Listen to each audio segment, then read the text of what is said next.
Okay, today we're taking a look at a wonderful iPad app that is going to show you mitosis and how it kind of works at a very basic level.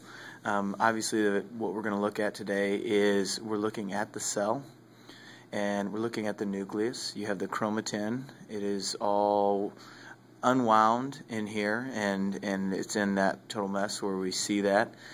We see the spindles or the centriole over here. And then what we're going to see is we're going to see that these things duplicate to go to the poles, to the north or south pole or east or west, whichever one you're going to call it. So first thing we're going to see is we're going to see that duplication.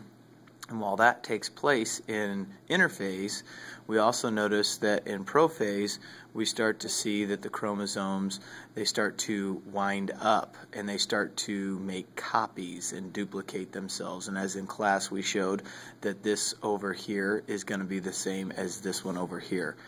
So we see that they're making copies, exact replicas of each chromosome.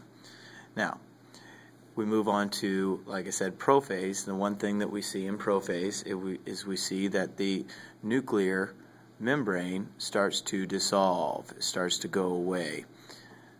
Still, some scientists are still a little bit baffled by that and what actually occurs during that spot. After prophase, we have, now there's several individual sub-stages. Really, this is pro-metaphase, but really it's metaphase when we take a look at it at a smaller level, at this level that we look at. We will be calling this metaphase. Now what this is this is where the spindles, as you notice here, I'll just kind of show you, the spindles are going to try to reach out and they grab a hold of the center of the chromosome, and then each side of the spindle is going to attach. And notice by doing that, it pulls the chromosome, by attaching these, it pulls the chromosome pair to the center. So you notice that pulls that way, and then this is going to pull this way. So just by doing that, it's going to pull both of them to the center of the cell. Then it leads us to metaphase. Now we get into metaphase. Metaphase, what they're going to do is they've both attached, and they're just going to go ahead and line up right here at this equator. And then so essentially it's going to take these and it's going to pull them to right there in the center. Then that leads us to anaphase. Anaphase is very simple. This is where the plate or that equator that we see, it just makes that division right there in the middle, and then it splits the two. So now we can see that this side has 1, 2, 3, this side is 1, 2, 3, and these three are the exact same as these three on the other side. Now, after anaphase completely moves in the opposite direction, the spindle fibers pull so hard that you start to see the cell up to the top, and the top here, also known as cleavage furrow, will actually create this splitting of the cell. And that's what we're going to see after our nuclear membrane starts to show up. You know, we can see that the nuclear membrane is coming back now as the spindles go away, and we see the nuclear membrane start to show back up. Now we have two nuclei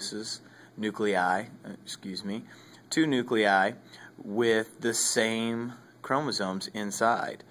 And then to finish this off, we see that the cell, it pinches in together. There we go. So we see that the cell pinches together and completely separates the two, and now we have one cell, and this cell is the exact same as the first original cell. So essentially, the third rule of the cell theory is that new cells are produced by existing cells. Well, both of these were an existing cell. Because of the duplication and the replication of DNA in that interphase prophase stage, and the separation, we now have two cells that are exactly the same number of chromosomes in each cell. This is just an extra little thing that you can use. And again, the app itself, when you take a look at it, the app itself, it is meant for an iPhone or iPod. It's not necessarily for the iPad itself, but it's a very good resource. Also has videos that you can watch and animations. Just a very good resource to have when you are looking at what is again, I'll show you here what the icon looks like. There's the icon right there. It's a great one to do. So this is a wonderful, wonderful app for you guys to use to really practice.